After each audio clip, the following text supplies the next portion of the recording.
Welcome back. બુલેટિનમાં આગળ વાત કરીએ તો આજે જમ્મુ કાશ્મીર વિધાનસભા ચૂંટણીની જાહેરાત કરશે. ચૂંટણી પંચ પ્રેસ કોન્ફરન્સ કરીને ચૂંટણીની તારીખ જાહેર કરશે. હરિયાણા અને મહારાષ્ટ્રની વિધાનસભા ચૂંટણી પણ જાહેર થઈ શકે. કલમ 370 દૂર થયા બાદ જમ્મુ કાશ્મીરમાં પહેલીવાર ચૂંટણી યોજાવાની છે. વર્ષ 2014માં જમ્મુ કાશ્મીરમાં છેલ્લી વિધાનસભા ચૂંટણીનું આયોજન 5 તબક્કામાં થયું હતું.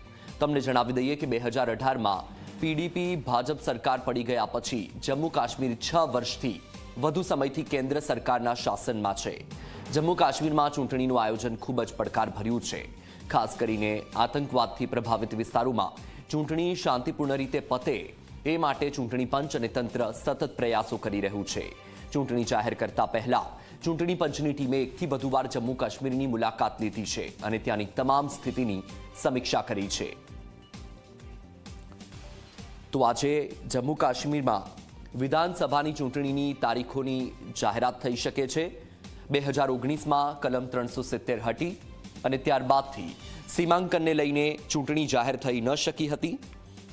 આજે વિધાનસભા ચૂંટણીની જાહેરાત કરવામાં આવશે.